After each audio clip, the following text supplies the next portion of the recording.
یہ ہے انسان کا بنایا ہوا نظام. ایک ہلکا سا بٹن دبانا بھول گئے, آواز جانا بند ہو گئی, پیغام پہنچنا بند ہو گیا. لیکن اللہ نے جو پیغام پہنچایا ہے, پروردگار عالم کو بٹن دبانے کی بھی ضرورت نہیں ہوتی. وہ کن فیکون کی منزل میں ہے. خدا اگر آواز پیدا کرنا چاہے تو درختوں سے آواز پیدا ہو جاتی ہے. خدا آواز کو پہنچانا چاہے تو ہواؤں کے ذریعے سے پہنچا دیتا ہے. پروردگار آواز کو پہنچانا چاہے, ادھر سے ادھر منتقل کرنا چاہے تو ہر چیز میں آواز پائی جاتی ہے. پھر سے عرض کر دوں کہ جو چیز اللہ کی بنائی ہوئی ہے, ہو سکتا ہے کہ ہماری ٹیکنالوجی اس کو بھی کیچ نہ کر سکے. توجہ کی جگہ آج یہ ٹیکنالوجی کتنی آگے چلی گئی. میں یہاں بول رہا ہوں نا, دنیا کے کس کس کونے میں لوگ اس کے ذریعے سے سن رہے ہیں, لیکن میری آواز سن رہے ہیں. اگر یہاں کوئی چیٹی چل رہی ہو سنائی دے گی. اس مائک کے اوپر بھی اگر کوئی چیٹی چل رہی ہے تو کیا اس کی آواز سنائی دے گی؟ ہزاروں سال پہلے جناب سلیمان اپنے لشکر کو لے کے جا رہے ہیں, اور ایک چیٹی اپنے چاہنے والوں کو, اپنی پوری فوج کو حکم دے رہی ہے کہ اپنے اپنے دلوں میں چلے جاؤ, کہ ایسا نہ ہو جناب سلیمان کی فوج تمہیں کچل دے. جناب سلیمان مسکراتے ہیں کہ دیکھو یہ میرے بارے میں کیا کہہ رہی ہے. اللہ پروردگار کے جو بنائے ہوئے ہوتے ہیں وہ چیٹی کی آواز کو بھی سن لیتے ہیں اور اس کا بھی جواب دیتے ہیں, اس سے بھی گفتگو کرتے ہیں. صلوات پڑھیں محمد علیہ.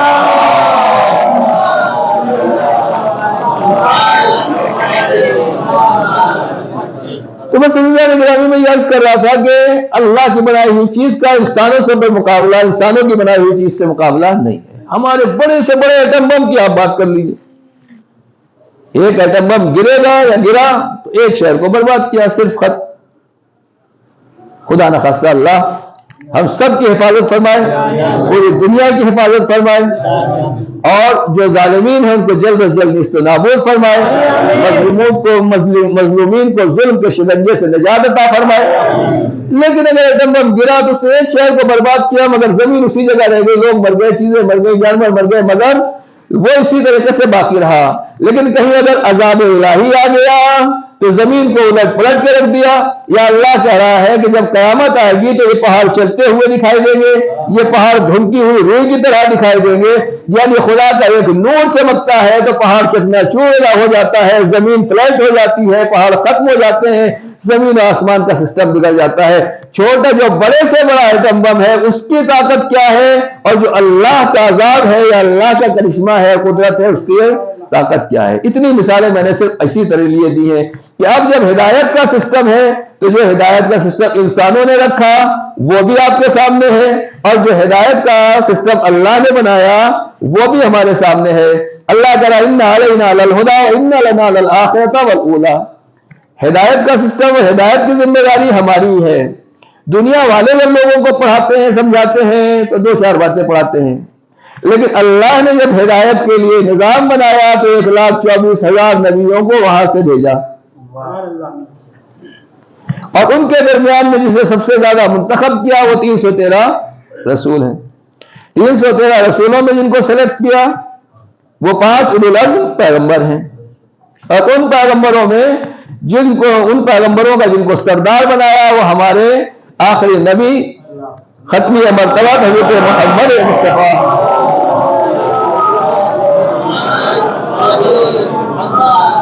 یہ اللہ العالمین لہ الفدا, حضور سرور کائنات کی ذات گرامی ہے.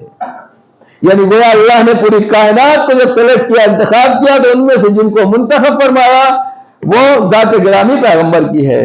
اب اگر پیغمبر اکیلے ہوں تو معاملہ سے بات سمجھ میں آ جاتی ہے کہ ٹھیک ہے پیغمبر کو منتخب کیا, لیکن حضور سرور کائنات فرماتے ہیں فاطمہ تو بضعۃ منی, فاطمہ میرا ٹکڑا ہے.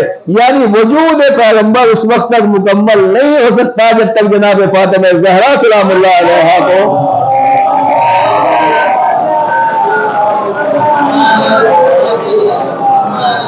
شہزادی کائنات کو ان کے ساتھ نہ جوڑ لیا جائے, شہزادی کائنات کو ان کو ان کے ساتھ نہ ملا لیا جائے, اور دنیا ملائے نہ ملائے وہ ان کا جز ہے, وہ ٹکڑا ہے, وہ حصہ ہے, وہ اس سے الگ ہونے والی نہیں ہے. بس میں اتنا ہی کہنا چاہتا ہوں, پھر سے بات وہی لاؤں گا کہ جیسے سورج کی روشنی اور ہمارے بنائے ہوئے بلب کی روشنی ہے، جتنا اس میں فرق پایا جاتا ہے، اسی طریقے سے جتنا نور پیغمبر ہے، اسی طریقے سے دنیا کے جو عام خواتین ہیں، عام ہادی ہیں، ان کے درمیان میں یہی فرق پایا جاتا ہے، جیسے نور پیغمبر میں اور ان عام لوگوں میں فرق ہے، جیسے سورج اور عام لائٹ میں فرق ہے۔ تو عزیزان گرامی، میں یہی کہنا چاہتا ہوں کہ یہ صرف پیغمبر اور عام لوگوں کا فرق ہی نہیں ہے، بلکہ شہزادی کائنات نور پیغمبر کا حصہ ہے۔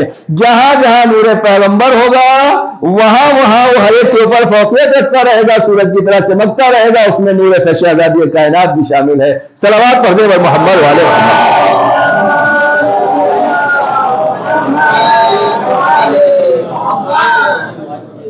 بی بی کی عظمت کو پہچانیں، بی بی کی عظمت کو سمجھیں کہ اللہ تعالیٰ نے اپنی کنیز خاص کو کیا کیا درجات، کیا کیا رتبے عطا کیے ہیں۔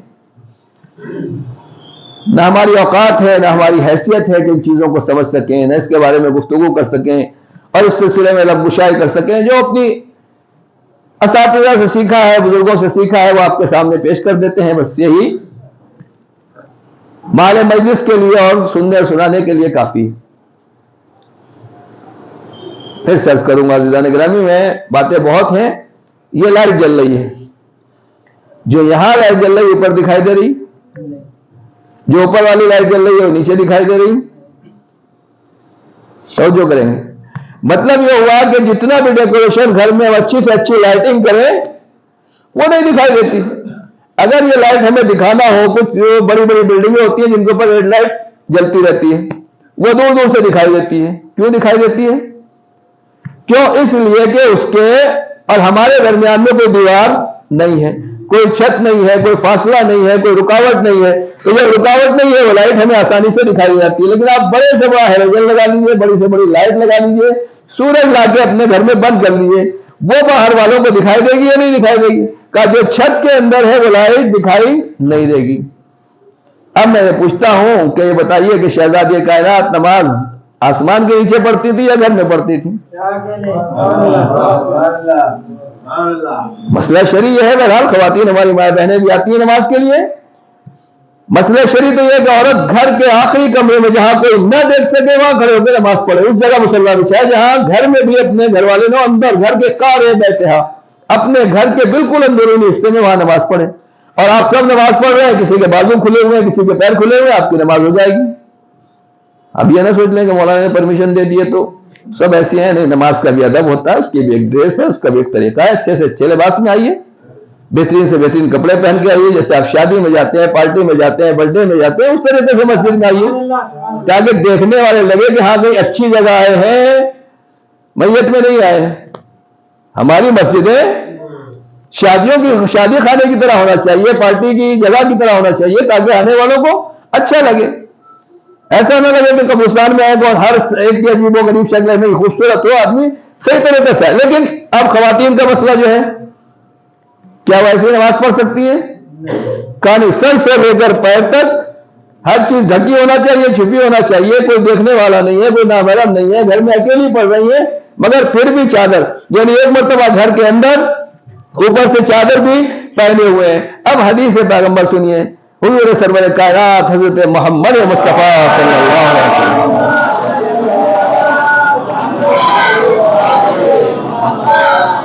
ارشاد فرماتے ہیں کہ جب میری بیٹی مصلی عبادت کے اوپر آتی ہے تو اس کا نور آسمان والوں کو ایسے چمکتا ہوا دکھائی دیتا ہے جیسے زمین والوں کو سورج اور چاند اور ستارے چمکتے ہوئے دکھائی دیتے ہیں۔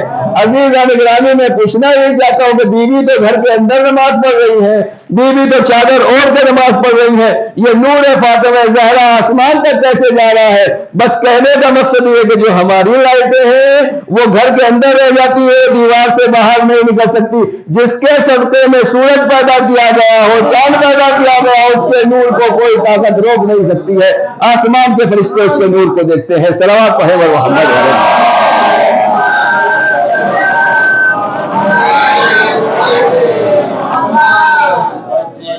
یہ ہے شہزادی کائنات کی عبادت کی وہ عظمت، وہ فضیلت، وہ منزلت کہ مصلی عبادت پر کھڑے ہونے کے بعد آسمان کے فرشتے دیکھ رہے ہیں یہ زمین کے اوپر کیا روشنی چمک رہی ہے، یہ زمین کے اوپر کیسی لائٹ ہے۔ تب بتایا جاتا ہے کہ نبی کی بیٹی علی کی زوجہ مادر حسنین اس وقت مصلی عبادت پر ہے۔ وہ لوگ ضیاء حاصل کرتے ہیں، وہ لوگ نور حاصل کرتے ہیں، وہ لوگ اس سے لطف حاصل کرتے ہیں، اس روشنی سے کسب فیض کرتے ہیں. تو یہ ہے شہزادی کائنات کی عظمت. اب عزیزان گرامی، شہزادی کائنات کی فضیلت اور عظمت کو اور پہچاننا ہے اور دیکھنا ہے. بہت سے واقعات ہیں جو یقیناً آپ نے سنے، لیکن صرف میں سمیٹ کے بات کرنا ایک صلوات کا سہارا دے دوں.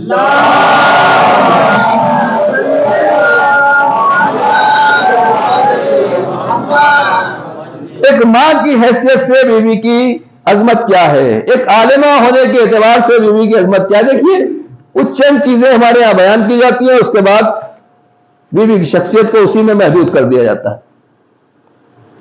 اگر بیوی کے فضائل کو دیکھنا ہے تو یہی کافی ہے جو پیغمبر نے فرمایا کہ شہزادی میرا ٹکڑا ہے. جتنے فضائل پیغمبر کے لیے تصور کیے جا سکتے ہیں اتنے فضائل شہزادی کائنات کے لیے. دوسری حدیث پیغمبر نے فرمائی کہ اگر علی نہ ہوتے تو شہزادی کا، میری بیٹی کا کوئی کف نہ ہوتا، کوئی برابر نہ ہوتا، کوئی ہم پلہ نہ ہوتا. یعنی جو کمالات مولا کائنات میں پائے جاتے ہیں وہی کمالات شہزادی کائنات میں بھی برابر سے پائے جاتے ہیں. اب بیوی کے علم کے بارے میں آج کل کی بچیوں کو پڑھایا جائے یا نہیں پڑھایا جائے، اسکول بھیجا جائے یا نہ بھیجا جائے، تو شہزادی نے پڑھا یا نہیں پڑھا، پڑھایا یا نہیں پڑھایا؟ توجہ کیجیے گا عزیزان گرامی. بہت سے واقعات ملتے ہیں لیکن اس کے ذیل میں خالی میں یہ بتانا چاہتا ہوں کہ اگر شہزادی کی فضیلت کو آپ کو سمجھنا ہے تو پیغمبر کی ایک مشہور حدیث ہے، ان دو حدیثوں کو ملا لیے، حدیث کا معنی آپ کے سمجھ میں آ جائے گا. انا مدینۃ العلم وعلی بابها، یا انا مدینۃ الحکمت وعلی بابها، میں علم کا شہر ہوں اور علی اس کا دروازہ ہے.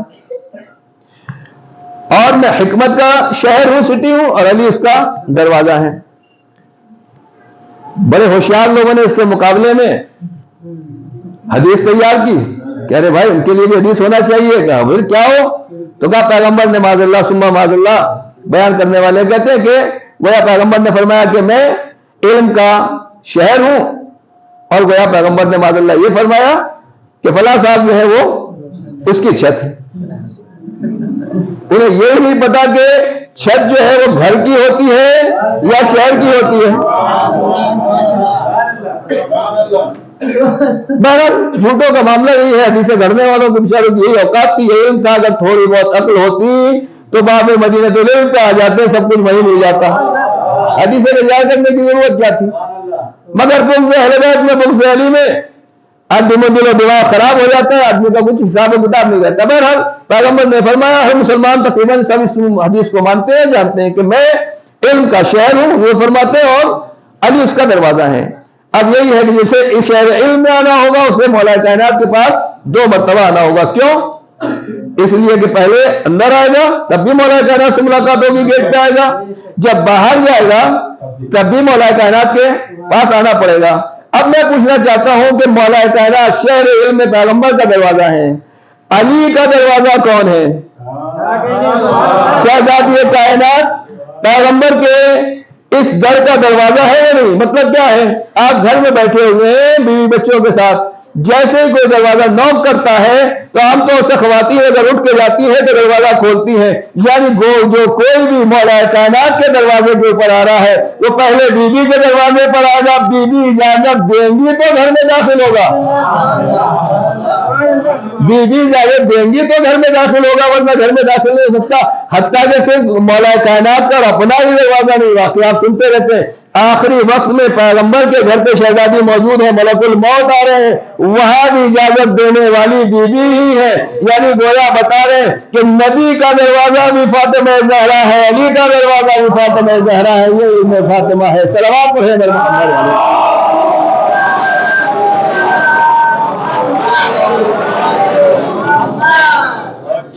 شہزادی کے علم کی عظمت کیا ہے؟ اللہ اکبر. بیوی خود پڑھی لکھی ہے، اللہ نے تعلیم دے کر بھیجا، علم لدنی ہے، عصمت کبریٰ کی مالک ہے، مالکہ ہے. تو ایک صلوات پڑھ دیں محمد.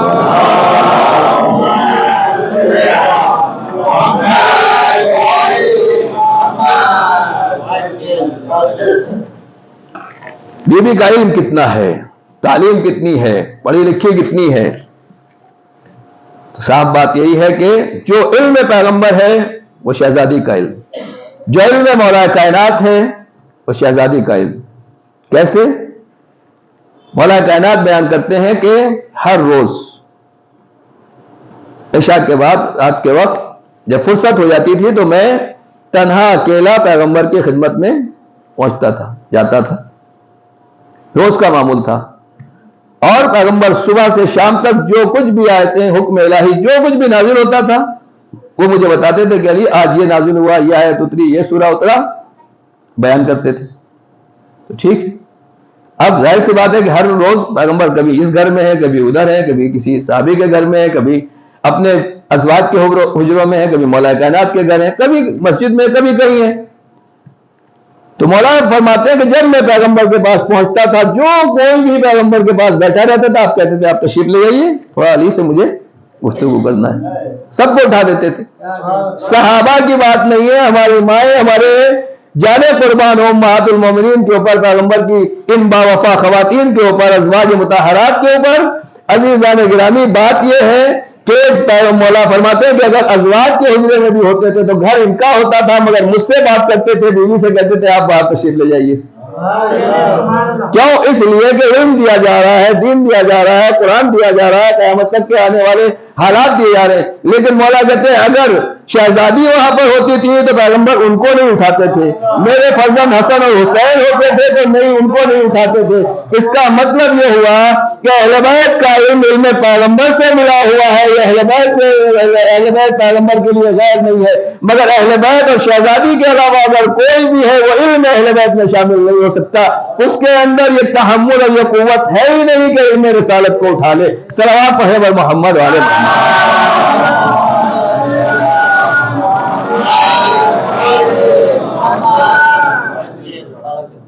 تو بی کا علم کتنا تھا؟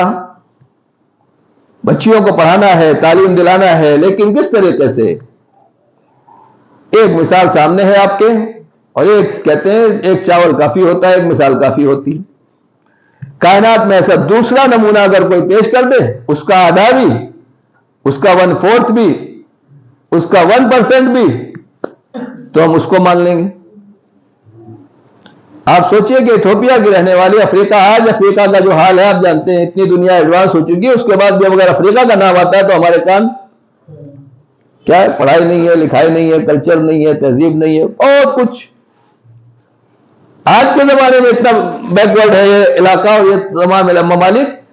تو اب اس زمانے میں کیا رہا ہوگا؟ وہاں سے غلام لائے جاتے تھے، کنیزیں لائے جاتی. ایک کنیز شہزادی کے حصے میں آئی. اب جب ایک کنیز شہزادی کے حصے میں آئی تو نوکرانی کا کام کیا ہوتا ہے؟ کام والی کا کام کیا ہوتا ہے؟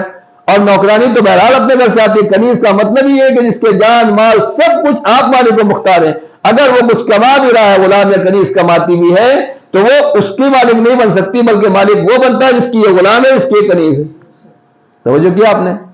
اب شہزادی کائنات کے یہاں جناب فضہ آ رہی ہے. جناب فضہ کو کس طریقے سے پڑھایا؟ واقعہ آپ کے سامنے ہے کہ شہزادی نے شادی کر دی جناب فضہ کی. جناب فضہ شادی کر کے اپنے شوہر کے یہاں چلی گئی. بعد میں جب ایک مرتبہ کسی سے ملاقات ہوئی، سامنے والا نام پوچھتا ہے، پتہ پوچھتا ہے، جو کچھ بھی پوچھتا ہے، شہزادی جناب فضہ اس کے بدلے میں قرآن مجید کی آیت پڑھتی ہے. جب ان کے بیٹوں سے ملے وہ، تو اس نے پوچھا یہ کون خاتون ہے؟ جو کچھ بھی میں نے راستے میں ان سے پوچھا تو انہوں نے بدلے میں قرآن کی آیت پڑھی. جب یہ مجھ سے کچھ کہنا چاہتی تھی تب بھی قرآن مجید کی آیت پڑھتی تھی. کہا یہ کوئی اور نہیں ہے، یہ ہماری مادر گرامی جناب فضہ کنیز حضرت فاطمہ زہرا سلام اللہ علیہ.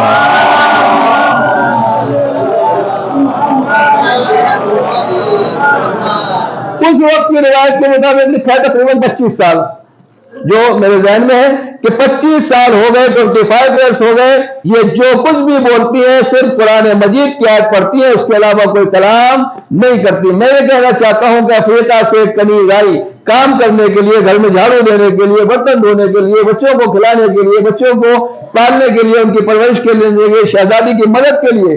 مگر یہ شہزادی کہ گھر میں رہ کر جناب فضہ کو اس طریقے سے قرآن مجید کی تعلیم کہاں سے آ گئی؟ اصل میں معاملہ یہ ہے کہ جس گھر میں جو زبان بولی جاتی ہے، نوکر آخر میں وہی زبان سیکھ لیتے ہیں. آپ کے گھر میں انگلش بولی جاتی ہے تو دن میں نوکرانی بھی انگلش سیکھنے بولنا شروع کر دیتی ہے. آپ کے گھر میں ہندی بولی جاتی ہے، لوگ نوکرانی ہندی بولنے لگے گی. عربی بولی جاتی ہے، عربی بولنے لگے گی. بس جس کے گھر میں قرآن کی زبان بولی جاتی ہے، نوکرانی بھی قرآن کی زبان بولے گی. صلوات پڑھیں محمد والے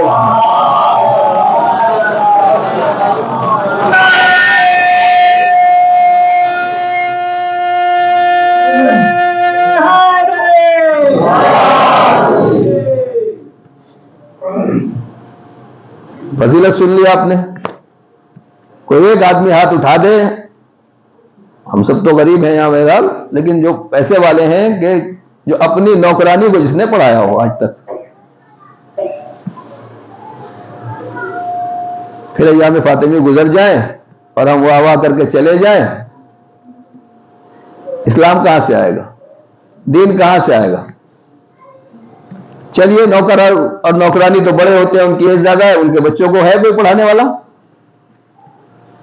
شاید ایک آدھ دو مومن ہندو مسلمانوں میں سب جگہ کہیں نہ کہیں پورے شہر میں آپ کو مل جائے کہ نہیں صاحب ہم نے اپنے نوکر کے، اپنے کام والوں کو، اپنے سرونٹ کے، کچھ کمپنیاں پڑھا دیتی ہیں، ٹھیک ہے آپ کے بچوں کو ہم پڑھا دیں گے. ہے کوئی؟ کیوں؟ اس لیے کہ ہم یہ سوچتے ہیں کہ یہ پڑھ لکھ لیں گے تو یہ ہمارے برابر ہو جائیں گے، یا نہ جانے کیا کیا ہوگا. ذہنوں میں پیسہ ہے، دولت ہے، مال ہے، پیسے کی فراوانی ہے، بینکوں میں پڑا ہوا پیسہ، لیکن دوسرے کی پڑھائی پہ نہیں لگا سکتے. توجہ کیجیے گا، حد سے زیادہ جس کے پاس پیسہ ہے یہ پیسہ دوسرا استعمال کر رہا ہے. آپ نے بینک میں دے دیا، آپ سوچ رہے ہیں میرا پیسہ بینک میں رکھا ہوا. نہیں، بینک میں نہیں رکھا ہوا ہے. کہاں ہے؟ وہ کسی نہ کسی کو مل جاتا ہے، وہ مزے اڑاتا ہے. لوگ کروڑوں کروڑوں کا قرض لے کے باہر بھاگ جاتے ہیں، وہ عیش کرتے رہتے ہیں، اور ہمارا پیسہ یہاں پڑا رہتا ہے. ہم اس پیسے کو چھوڑ کے چلے جاتے ہیں دنیا سے. جہاں کہیں بھی آپ دیکھیں گے مال و دولت کی فراوانی، وہ کہیں نہ کہیں دوسرا مزے کر رہا ہے، اور ہم حساب دینا. یہی ہے حدیث میں امام نے فرمایا ہے، معصوم نے فرمایا کہ مصیبت اس انسان کے لیے ہے کہ جو پیسہ چھوڑ کے جاتا ہے کہ مزے دوسرے لیں گے اور حساب و کتاب اس کو دینا پڑے گا. اگر حرام سے کمایا تو اس کا بھی حساب دینا پڑے گا، اور اگر حلال سے کمایا تو کم سے کم حساب دینا پڑے گا. مجھے دوسرے کے حصے میں آئیں گے، عذاب اس کے حصے میں آئے گا. ایک صلوات پڑھ دے پر محمد والے.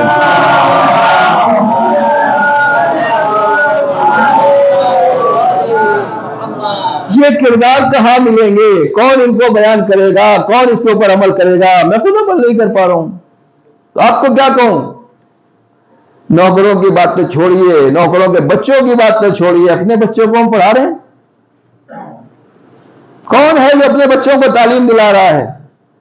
کتنے % ہمارے یہاں تعلیم دلائی جا رہی ہے؟ ٹھیک ہے آپ شہر میں بیٹھے ہیں تو کچھ کلاسوں تک بچے چلے جائیں، مگر کوئی 6ٹھی میں، کوئی 7ویں میں، کوئی ہائی اسکول میں، جیسے دیکھیے، اور اچھا خاصا پڑھتے ہوئے بچے ہیں. معاف کیجیے گا میں خود اپنے بارے میں کہہ رہا ہوں، آپ کے لیے نہیں. پڑھنے والے ہیں، ذہین ہیں، آپ آگے تک پڑھ سکتے ہیں. پڑھائی چھوڑ دی، بزنس میں لگ گئے، کاروبار میں لگ گئے. کیوں؟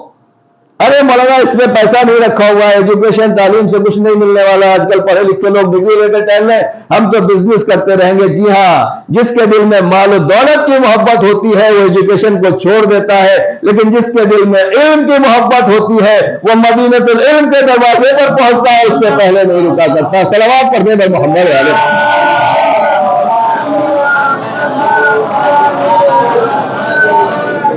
جب قوم میں ڈاکٹر نہیں ہوں گے، جب قوم میں انجینئر نہیں ہوں گے، قوم میں IAS نہیں ہوں گے، جب قوم میں سائنٹسٹ نہیں ہوں گے، جب قوم میں جج نہیں ہوں گے، جب قوم میں اس طرح کے پڑھے لکھے لائرز نہیں ہوں گے، تو قوم آگے کہاں بڑھے گی؟ پیسہ رہے گا، مال و دولت رہے گا، مگر حکومت دوسروں کے ہاتھوں میں رہے گی. عزیزان گرامی، آپ کو حکومت حاصل کرنے کے لیے ایک ہی طریقہ ہے کہ اپنے ہاتھ میں قلم سے بھاگیے، اپنی زبان پر علم اور نالج لے کر آئیے. جس کے پاس بھی علم اور نالج رہے گا اس کے پاس حکومت رہے گی. اور میں ہمیشہ کہتا ہوں کہ جو ریشو آبادی کا آج ہمارا اور دوسری قوموں کا ہے، آج سے 50 سال پہلے بھی یہ ریشو تھا، بلکہ اس سے کم تھا. اس سے 100 سال پہلے بھی اگر آپ دیکھیں تو یہی ریشو تھا. اس وقت بھی ہمارے آبا و اجداد ایک گاؤں میں ایک گھر، ایک بستی میں ایک گھر، پورے علاقے میں 2 4 10 گھر، اور اس کے بعد بھی پورے علاقے کے اوپر ان کی حکومت تھی. کیوں تھی؟ آج ہمارے پاس مال و دولت پیسہ تو ہے، مگر حکومت اپنی نہیں، جو علم نہیں ہے. ان کے پاس بظاہر مال و دولت نہ بھی رہا ہو، مگر حکومت ان کی تھی، جو کہ وہ اہل بیت کے راستے پر چل رہے تھے، علم حاصل کر رہے تھے. لہذا خود بھی پڑھیے، دوسروں کے بچوں کو بھی پڑھائیے. صلوات پڑھ دیں محمد والے.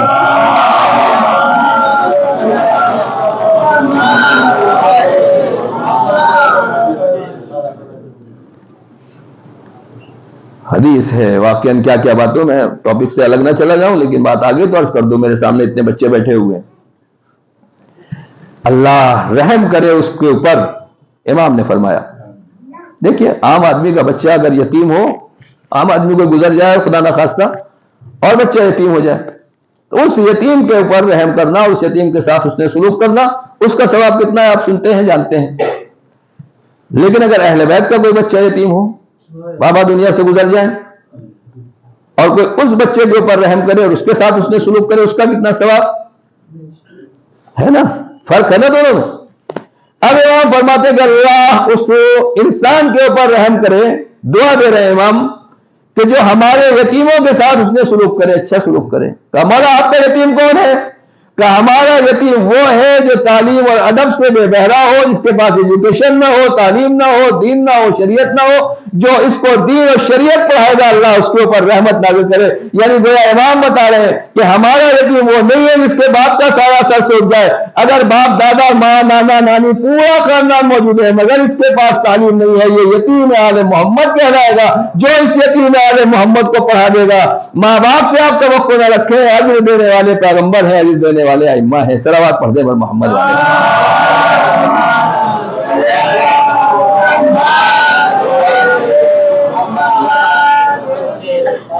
ہمت کیجئے، کوشش کیجئے، ان بچوں کے لیے، ان جوانوں کو آگے بڑھائیے، سپورٹ کیجئے، مدد کیجئے. مولانا اپنی جیب تو خالی ہے. اچھا ٹھیک ہے، آپ نے خود پڑھایا نہیں پڑھایا؟ 5ویں تک پڑھایا تو 4تھی کے بچے کو آپ پڑھا سکتے ہیں. ہائی اسکول تک پڑھایا، 9ویں کے بچے کو، 8ویں کے بچے کو پڑھا سکتے ہیں، اب نہیں پڑھا سکتے.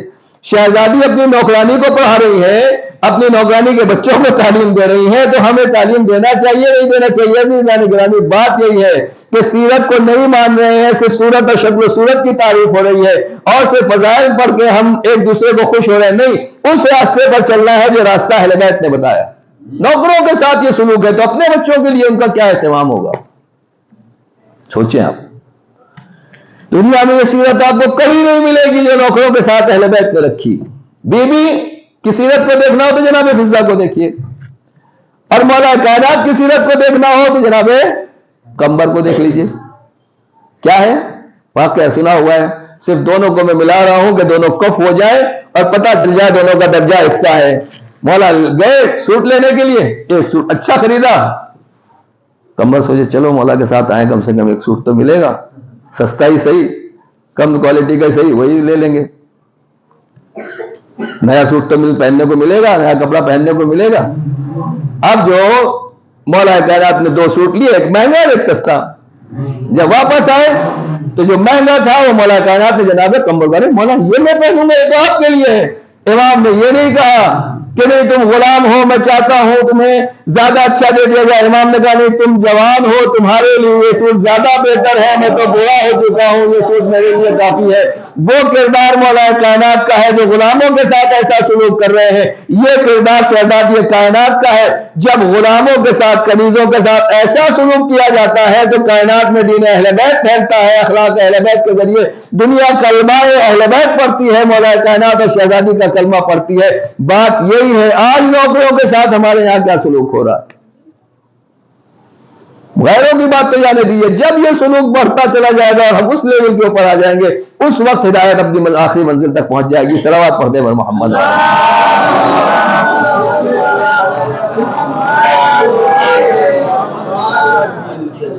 ایک مرتبہ تو عمل کرنے کی کوشش کیجیے. 10 روپے تو جیب سے نکالیے، 20 روپے تو نکالیے، جس کے پاس جتنے ہیں اتنے. یہ ڈونیشن باکس 2 لگے ہوئے ہیں یہاں. ہم 2 کے ماننے والے نہیں ہیں، ایک ہی کے ماننے والے.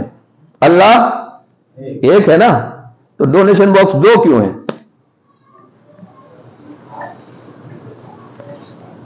منتظمین سے میرا جھگڑا یہاں کے نہیں، ہر جگہ کے جھگڑا نہیں، مطلب جو ایک آپسی محبت ہے وہ یہ ہے کہ آپ نے 2 باکس کیوں لگا رکھے ہیں؟ ایک کھانے کا، ایک مینٹیننس کا. یعنی کھانا الگ ہے، امام حسین الگ ہیں. اگر میں غلط ہوں آپ بھی بول دیے، میں یہیں سے اعتراف کروں گا، آپ کی بات کو دوہراؤں گا. بھائی جب ایک کام ایک ہی چھت کے نیچے ہو رہا ہے تو 2 باکس کیوں ہے؟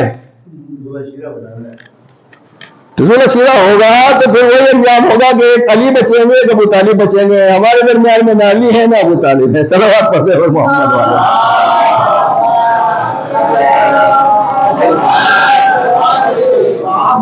اگر قوم یہ نہیں سمجھ سکی کہ ہم کہاں ہیں کیا جا رہے ہیں ہمیں پیسہ کہاں دینا ہے کس کو دینا ہے کس لیے دینا ہے تو ٹھیک ہے.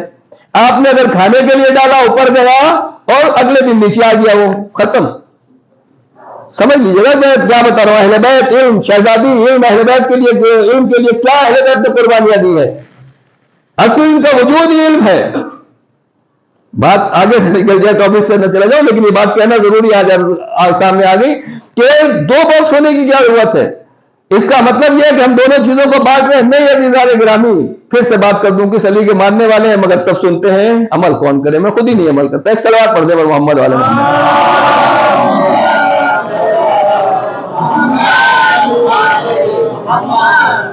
بزرگوں سے آپ نے سنا ہے کہ مولا کے سامنے حاتم طائی کی تعریف ہو گئی. ارے مولا حاتم طائی ایسا تھا. حاتم طائی کے بیٹے مولا کے جناب عدی بن حاتم شاگرد خاص غلام اور بالکل مولا کے اصحاب خاص میں تھے.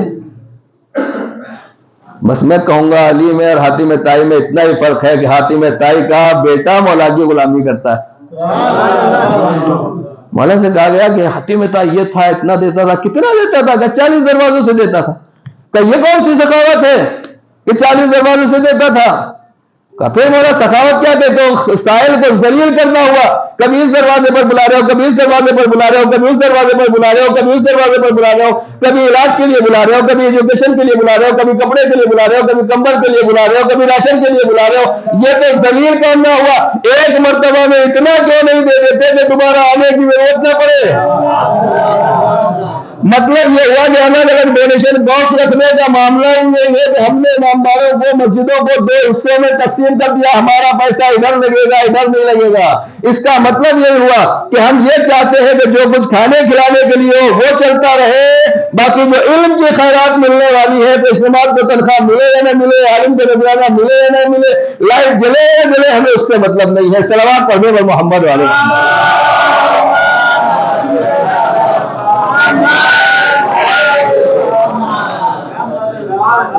واہ سبحان اللہ. کیا کہنا اس علی کے ماننے والے ہیں جو حاتم طائی سے زیادہ سخی تھے مگر جب ہمارے ڈونیشن باکس کو کھولا جائے تو کیا جنت کی ہوا نکلتی ہے. حقیقت یہ ہے کہ باکس رکھنا اس بات کی علامت ہے کہ ہم فقیر ہیں. ہمیں دینا نہیں آتا ہمیں آخرت کمانا نہیں آتی. ایام فاطمیہ اگر ہم نے گزار لیے اور شہزادی کی سیرت کو نہ پڑھا نہ سمجھا تو پھر یہی رہے گا. ٹائم میرے پاس کم رہ جاتا ہے میں ادھر چلا جاتا ہوں. شہزادی کی فضیلت کو سمجھنا ہے. بی بی فاطمہ زہرا کون ہے؟ کائنات میں اگر کسی کو سمجھنا ہو بی بی کون ہے خالی 2 جملے میں سمجھا دوں بچوں کو. دنیا میں اس وقت یعنی عرب میں کم سے کم عرب کی بات کر رہا ہوں دنیا کی بات نہیں. پیغمبر کے زمانے میں عرب میں اس زمانے میں سب سے مالدار خاتون کون تھی؟ روحی و ارواح العالمین اللہ الفدا جناب خدیجہ کے اوپر ہماری جانیں ہمارے ماں باپ ہمارا کل وجود قربان ہو. ایک صلوات پڑھ دیں عظمت جناب.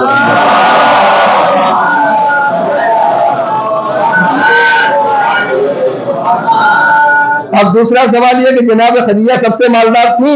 خزانہ تھا بزنس تھا کاروبار تھا کہاں گیا وہ؟ سب کو معلوم ہے نا. کوئی اس میں کوئی آگے کی بات تو نہیں جواب دے دیے. رائے اسلام میں خرچ کر دیا. اگر جناب خدیجہ آج کی ہماری ماؤں کی طریقے سے ہوتی ہیں ہماری بیوی بچیوں کی طریقے سے ہوتی ہیں آج کی لیڈیز کی طریقے سے ہوتی ہیں اور خرچ نہ کرتی کسے ملتا؟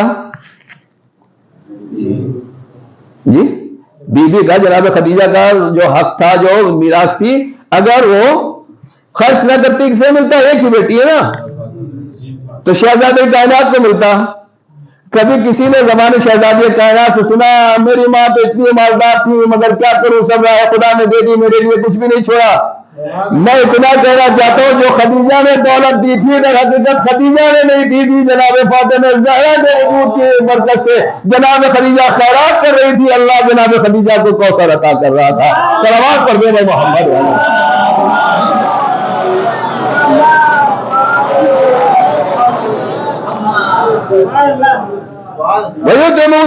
کبھی آپ نے سنا میں بھی حاضر تھا بہرحال قسمت سے موقع مل گیا آنے کا.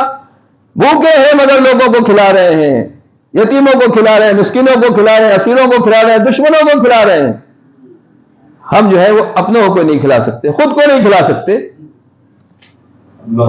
سوچئے ذرا, جیب میں بھر کے رکھنا ہے, بینک میں دوسروں کے پیسے رکھنا ہے تاکہ وہ عیش کریں, تاکہ وہ مزے کریں, ہمیں روز قیامت حساب دینا پڑے. بہرحال باتیں بہت سی ہیں, یہ ہے شہزادی کی عظمت.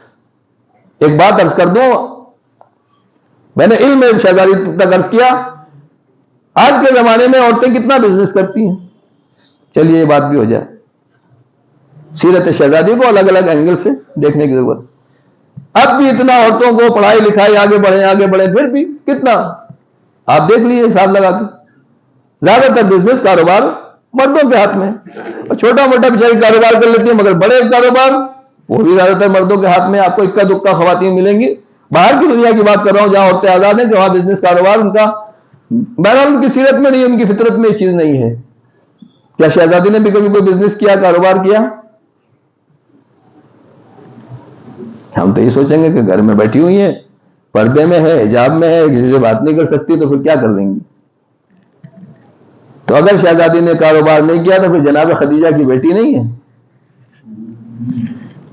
نہیں توجہ کی آپ نے؟ بھائی جناب خدیجہ ملکۃ العرب ہے, بزنس کر رہی ہے, کاروبار کر رہی ہے. جناب خدیجہ کی آغوش میں پروان چڑھنے والی بچی کو کیا ہونا چاہیے؟ بزنس ہونا چاہیے, کاروبار ہونا چاہیے, کچھ نہیں ہونا چاہیے؟ ہونا چاہیے نا. کیا کہ بیوی نے کوئی کاروبار, بزنس, اکانومی سنبھالی یا نہیں سنبھالی؟ ہاں دیکھیے اتنی چیزیں سنتے ہیں مگر کبھی کبھی ان چیزوں کی طرف توجہ نہیں ہو پاتی. میں بتانا چاہتا ہوں کہ اس زمانے میں شہزادی کے دور میں, مولا کائنات کے پیغمبر کے دور میں, ایک کنیز اگر خریدنا ہوتی تھی, یعنی ایک آدمی کو خریدنا ہے, تو 30 درہم کافی تھا. ایک مرد کو اگر خریدنا ہوتا تھا تو 40-50 درہم کافی ہوتے تھے. اب اگر کسی کے پاس اتنا پیسہ ہے کہ وہ ایک آدمی کو خرید لے, تو اس کا مطلب مالدار ہے نا بھائی.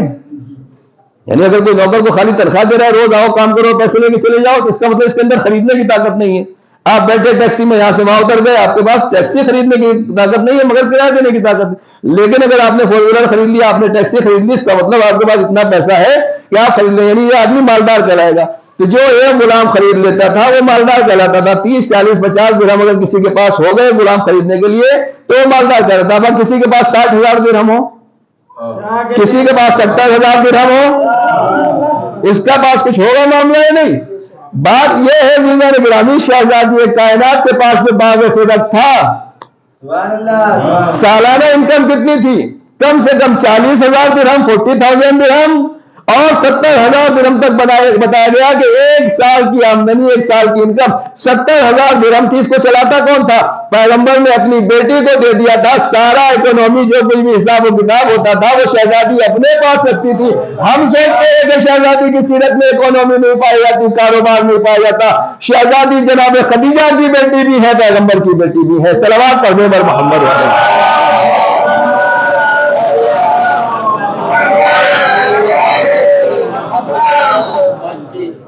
کہنے والے نے ہی کہا تھا کہ اگر فدق ان کو دے دیا حکومت کیسے چلے گی؟ پوری گورنمنٹ کا بجٹ تھا باغ فدق, اور شہزادی اس کو مینٹین کر کے چلا رہی تھی, وہ چھینا گیا تھا آپ سے.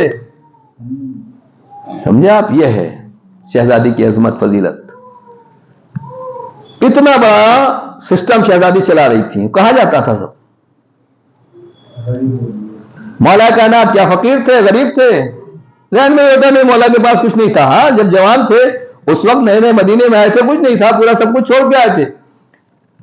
لیکن آج انشاءاللہ پروردگار آپ سب کو حج و عمرے کی سعادت نصیب کریں, اور جو لوگ جا چکے ہیں ان کے حج و عمرے کو, زیارت کو قبول فرمائیں. جب مسجد مدینے سے آپ مکے کی طرف جاتے ہیں تو جو میقات ہے اسے کہا جاتا ہے مسجد شجرہ.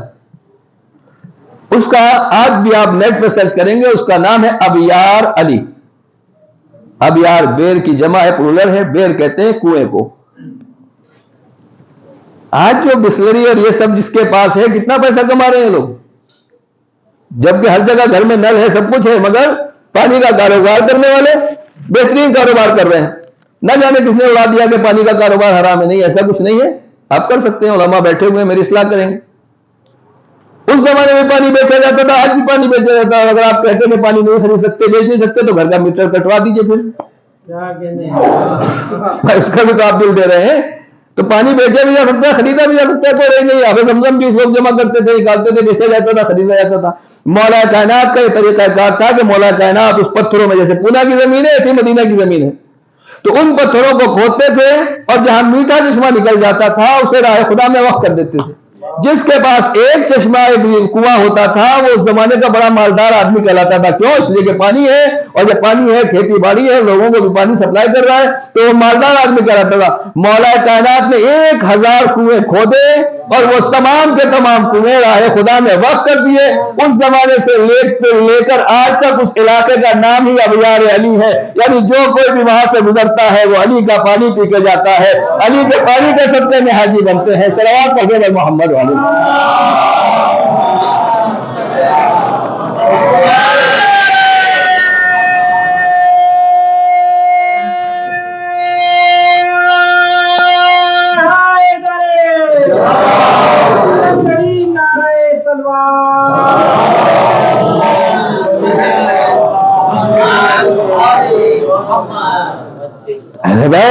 مولا کائنات پیسہ کما رہے ہیں, محنت کر رہے ہیں, کوشش کر رہے ہیں, دولت حاصل کر رہے ہیں, مگر اسے اپنے گھر میں جمع نہیں کر رہے ہیں. غریبوں میں, مسکینوں میں, یتیموں میں, اپنوں میں, دشمنوں میں. سیرت اہل بیت پیغمبر سے لے کر آخری امام تک ہر جگہ آپ کو ہر دور میں یہی ملے گا. آخر کلام میں عرض کر دوں, بہرحال باتیں رہ گئیں, کبھی موقع ہوگا تو پھر عرض کروں گا. اور وہ یہ ہے کہ مولا کائنات کہتے ہیں کہ مشق اٹھاتے اٹھاتے بی بی کی یہ حالت ہو گئی تھی کہ سینے کے اوپر نشان پڑ گیا تھا. چکی چلاتے چلاتے بی بی کے ہاتھ میں زخمی ہو گئے تھے.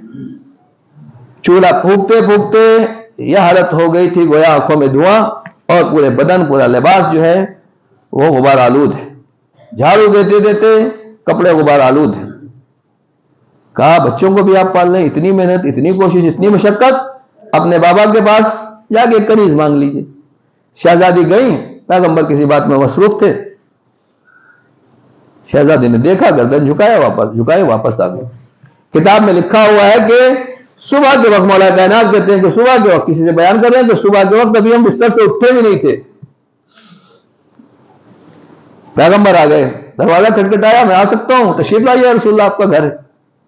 مولا کائنات کہتے ہیں کہ پیغمبر کبھی اس طرح آئے نہیں تھے, آتے نہیں تھے, اور ہمیں امید نہیں تھی کہ آپ بیٹھیں گے. آپ سلام کر کے آگے چلے جاتے تھے مسجد میں, لیکن اس دن آگے بیٹھ گئے. آئیے بابا تشریف لائیے. پوچھا بیٹی کل آئی تھی تم؟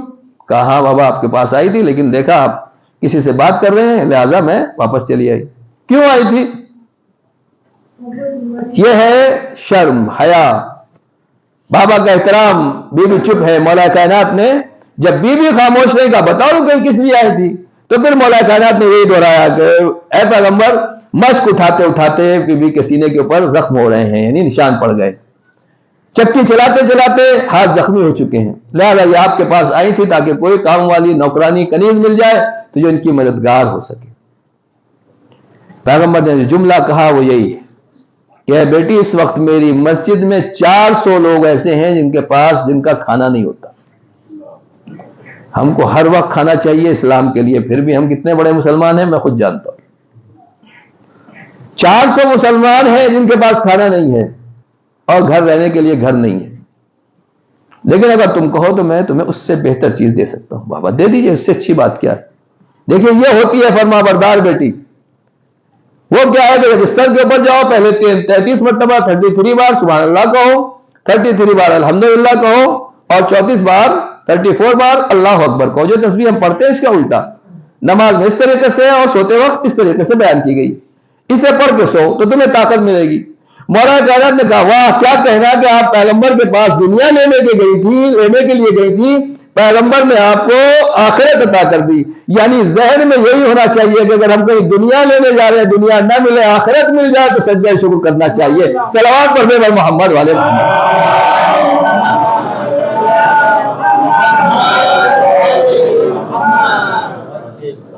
گفتگو بہرحال میں پہلے بھی شاید عرض کیا کہ تسبیح میں اتنی طاقت ہے کہ واقعی اگر تسبیح صرف پڑھی نہ جائے, گھمائی نہ جائے, دل کی گہرائی سے اگر تسبیح پڑھی جائے تو دنیا کی ہر مشکل کا حل ہے.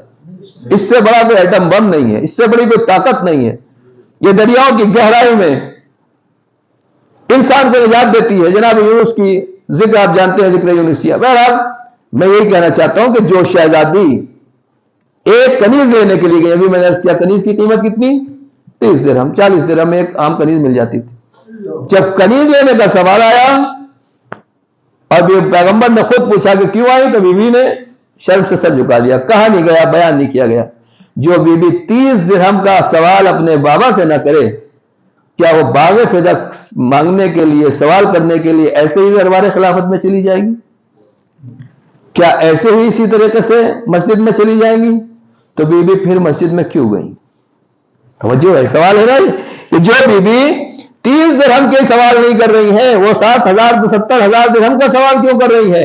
بات یہی ہے, بیوی بتانا چاہتی ہے کہ میں باغ فدق کے لیے نہیں جا رہی ہوں, مجھے 70,000 درہم نہیں چاہیے, مجھے علی کا حق چاہیے, مجھے مولا کائنات کی فضیلت چاہیے, مجھے مولا کائنات کی خلافت چاہیے, اور میں نظام ہدایت لینے کے لیے آئی ہوں, میں نظام ہدایت بچانے کے لیے آئی ہوں. لہذا عزاداروں, عزیزوں, واقعی اگر شہزادی کی عظمت کو سمجھنا ہے تو شہزادی کی مصیبتوں کو بھی سمجھ لو. مصائب کہاں سے شروع کروں, کہاں ختم کروں؟ آپ مسلسل ایام فاطمیہ کے مصائب سن رہے ہیں اور سنتے رہتے ہیں, لیکن میں اتنا ہی کہنا چاہتا ہوں کہ یہ ایام فاطمیہ کیا ہے. اگر آپ شام غریبہ مناتے ہیں تو جو رات گزری ہے وہ شام غریبہ سے کم نہیں تھی, جو اس سے پہلی والی رات گزری ہے وہ شب عاشور سے کم نہیں تھی. کیوں؟ اس لیے کہ آپ جانتے ہیں کہ جب امام حسین کے مسائل بیان کیے جاتے ہیں تو یہی ہے کہ پیغمبر جنت سے تشریف لائے, شہزادی جنت سے تشریف لائے, مولا کائنات جنت سے تشریف لائے. یہ حضرات جب جنت سے تشریف لائے اور گریہ کرنا شروع کیا, اسے کربلا کہا جاتا ہے, جہاں یہ چاروں معصوم ایک جگہ بیٹھ کر رو رہے ہیں. اسے مدینہ اور شہزادی کا گھر کہا جاتا ہے. اور عزاداروں مسائل کے لیے ایک جملہ کافی ہے, ہر من معین اطیل ماہ الامیر والبکاء. جب ہم امام زمانہ کے لیے دعائے دعا پڑھتے ہیں, یہ جملہ ہے ہر من معین اطیل ماہ الامیر والبکاء. ہے کوئی میرا ساتھ دینے والا جس کے ساتھ بیٹھ کر میں رو, جس کے ساتھ بیٹھ کر میں گریہ کروں؟ یعنی جب مصیبت پڑتی ہے تو رونے والا اگر ساتھ ہو تو مصیبت آسان ہو جاتی ہے. پیغمبر جب شہزادی بھی رو رہی ہے, مولا کائنات بھی رو رہے ہیں, امام حسین سب گھر والے رو رہے ہیں, اتنا زیادہ ہے. میں پوچھنا چاہتا ہوں, جب شہزادی دنیا سے تشریف لے گئی, بتائیے ہم زیادہ ہوا یا کب ہوا؟ ارے مگر علی کا ایک ساتھ دینے والی چلی گئی, بچہ کا ساتھ گریہ کرنے والی چلی گئی, ان بچوں کو سلانے والی اور ان بچوں کی تربیت کرنے والی چلی گئی. اجرکم اللہ. 10,000 داروں, ایک ماں کے سارے ثواب کی مجلس ہے. بچوں نے اپنی ماں کے لیے فرش غم بچھایا ہے, ماں کی خبر غم ملی, انتقال کی خبر ملی, اولاد جمع ہو جاتی ہے, تمام اعزاء جمع ہو جاتے ہیں, خاص طور سے بیٹے اور بیٹیاں سب سے پہلے جمع ہوتے ہیں. لیکن شہزادی کے بارے میں اتنا کہنا چاہتا ہوں کہ 18 سال کی بیوی ہے, اور علماء یہ بیان کرتے ہیں, آپ سنتے ہیں کہ جب شہزادی حجرے میں تشریف لے گئی تو شہزادی لیٹ کے تسبیح کر رہی تھی. میں پوچھنا چاہتا ہوں, تسبیح بیٹھ کے پڑھی جاتی ہے یا لیٹ کے پڑھی جاتی ہے؟ آج سے ڈاکٹر سے پوچھے کہ آدمی جب اتنا کمزور ہو جائے کہ وہ بیٹھ کے پڑھ سکے تو کیسے لیٹنے میں مجبور ہوگا, تو بدن کتنا کمزور ہو جاتا. آج شہزادی کا آخری وقت کہ جب شہزادی بیٹھ بھی نہیں سکتی تھی بلکہ بیوی لیٹ کے تسبیح پڑھ رہی تھی. بس عزاداروں, ایک جملہ کہنا چاہتا ہوں, جو ماں کی حالت دیکھی وہی حالت زندان شام میں بیٹی کی دیکھی. آپ ہی نے بیمار نے پوچھا, وہ بھی ہمارے بیٹھ کے نماز کیوں پڑھ رہی ہے؟ کیا بیٹا کھانا اتنا کم آتا ہے, پر زیادہ کھڑا ہو کے نماز نہیں پڑھ سکتی. ماں لیٹ کے تسبیح پڑھ رہی ہے, بیٹی بیٹھ کے نماز پڑھ رہی ہے. اسی لیے بیٹی ثانیہ زہرا ام المصائب قرار دی گئی. الا لعنۃ اللہ علی القوم الظالمین. سيعلم الذين ظلموا أي منقلب ينقلبون. انا للہ و انا الیہ راجعون، نزل بقضائہ و تسلیم علی امر۔ پروردگار